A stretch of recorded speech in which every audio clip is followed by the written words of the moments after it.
میں بنیادی طور پہ صرف ایک بات والدین کو کہوں گا، ایک والد ہونے کی حیثیت سے بھی، کہ جو بھی بچوں سے کروانا چاہیں پہلے کر کے دکھائیں۔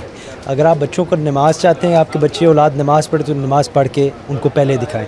اور دوسرا ویری بریفلی میں آپ کو یہ کہنا چاہوں گا اس سوسائٹی کے حوالے سے، اچھا برا ہر جگہ پہ، جو برائی یہاں پائی جاتی ہے اسی طرح کی برائیاں اور بھی ملکوں میں پائی جاتی ہیں۔ مقصد ایکچولی ہمارے دین کا یہ ہے کہ ہماری قبر کے اندر جا کے اللہ نے میرے سے پوچھنا ہے میں نے کیا کیا ہے، میرا حساب آپ سے نہیں لیا جائے گا۔ تو ہمیں چاہیے یہ کہ ہم اپنی طرف زیادہ غور کریں، اپنے اخلاق، اپنے کردار کو اس طرح کریں کہ کسی کو تکلیف، کسی کو نقصان ہو۔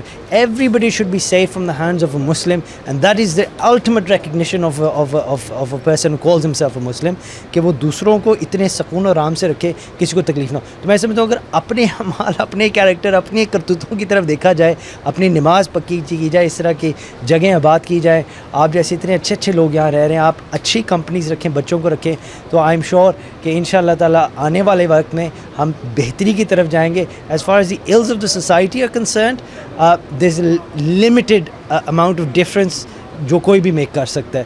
اللہ یاد رکھیں، آپ بھی اس چیز کو مانتے ہیں، میں بھی مانتا ہوں، قبلہ پیر و مرشد بھی حاضر ہیں، اس چیز کو مانتے ہیں کہ اللہ کریم سب سے اوپر ہے، اللہ تعالیٰ نے سب کا فیصلہ کرنا ہے۔ تو ہمیں رادر دین وہ لیڈرشپ اور فالوئنگ کے چکروں میں ڈلنے سے بہتر ہے ہم سب نبی کریم صلی اللہ علیہ وسلم کے فالوور ہیں، اور ہمیں یہ چاہیے کہ ایک دوسرے کے فیصلہ کرنے سے پہلے اپنے فیصلے کی فکر کریں۔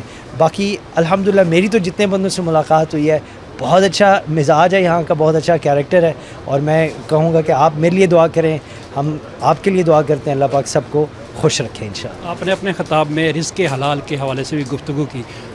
والدین کے لیے کتنا ضروری ہے کہ وہ بچوں کی پرورش میں رزق حلال کا کتنا خیال کریں؟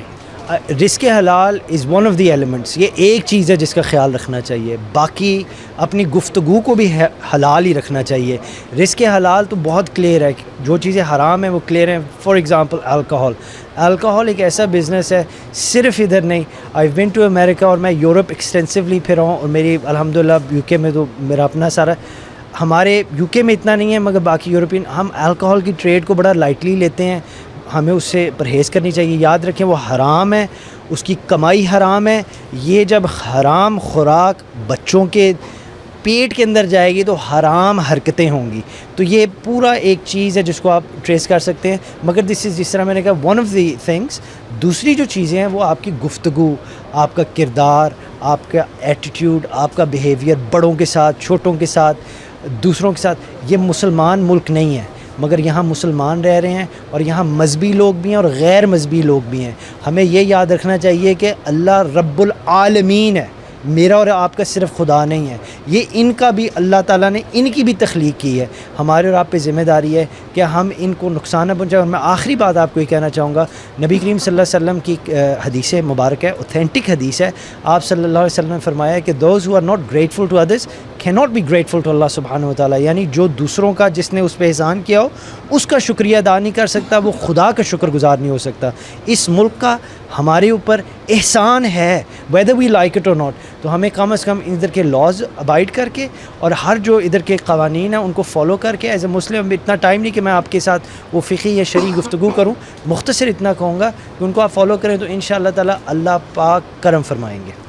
آخری سوال ہے، باہر ہم جب نکلتے ہیں، اندر تو مسجد کے اندر ہم نماز ادا کرتے ہیں، لیکن نماز کا جو پریکٹیکل ہے، جو کردار ہے، وہ باہر نظر آنا چاہیے، جس سے دوسرے لوگ جو مسلمان نہیں ہیں ان کو پتہ چلے کہ یہ چلتا ہوا مسلمان نظر آ رہا ہے۔ تو اس حوالے سے، کردار سازی کے حوالے سے آپ کیا کہیں گے؟ میں کردار سازی کے حوالے سے کہوں گا کہ دوسروں کی فکر نہ کریں۔ اٹ ڈزنٹ میٹر کہ آپ کو کون اچھا کہتا ہے یا برا کہتا ہے۔ کردار سازی یہ ہوتی ہے کہ آپ اللہ کی بارگاہ میں رات کو سونے سے پہلے مطمئن تو ہونا مشکل ہے، مگر کم از کم آپ اس تکلیف میں نہ سوئیں کہ یار میں نے اللہ کی ایک بھی بات نہیں مانی۔ اگر آپ کو کچھ حد تک یہ سیٹسفیکشن ہو کہ میں نے جو اللہ کا حکم ہے اپنی پوری کوشش کی ہے۔ کئی بندوں کی مجبوری ہے اس ملک کے اندر باہر رہ کے نہیں نماز پڑھ سکتے، کئی بندوں کی مجبوری ہے انہیں کہیں ایسی سوشلائزنگ، ایسی جگہوں پہ جانا پڑتا ہے، ٹھیک ہے، جہاں سے بچ سکتے ہیں بچیں، مگر یہ احساس غلط اور ٹھیک کا ضرور ہونا چاہیے. الٹیمیٹلی جب آپ کا یہ ٹھیک ہوگا نا, من ٹھیک ہوگا, میرا دل صاف ہوگا, تو میرا جو عمل ہے, میرا جو کردار ہے, میرے باہر نکلے بغیر لوگوں کو پتہ لگ جائے گا. کیونکہ یہ حدیث ہے, اب وقت نہیں ہے نہیں تو میں آپ کو ضرور سناتا, کہ اللہ پاک اس بندے کی محبت جس سے خدا پیار کرتا ہو اور جس سے وہ بندہ اگر رب سے وہ بندہ پیار کرتا ہو, اللہ پاک اس کی محبت لوگوں کے دلوں میں ڈال دیتا ہے. ایسے ہی نہیں میرے جیسے نکمے لوگ جن کو ہزاروں صدیاں گزر گئی ہیں یہاں دنیا سے رحلت کیے ہوئے, غوث پاک جیلانی رحمۃ اللہ تعالیٰ علیہ کا ابھی بھی نام لے لے کے رو رہے ہیں. ہم کوئی پاگل نہیں ہیں, یہ ان کا کردار تھا, یہ ان کی جو تھی, جو انہوں نے اللہ کی رضا کے لیے کی, اور اللہ نے وہ محبت میرے اور آپ کے دل میں ڈال دی. تو اللہ کی رضا کے لیے کریں گے, سرکار کی وسیلے اور آپ صلی اللہ علیہ وسلم کی محبت کے ساتھ کریں گے, تو انشاءاللہ تعالیٰ دنیا کھینچی چلی آئے گی. مگر دنیا کو کھینچنے کے لیے کریں گے تو دنیا میں پھنس جائیں گے, خدا سے دور ہو جائیں گے.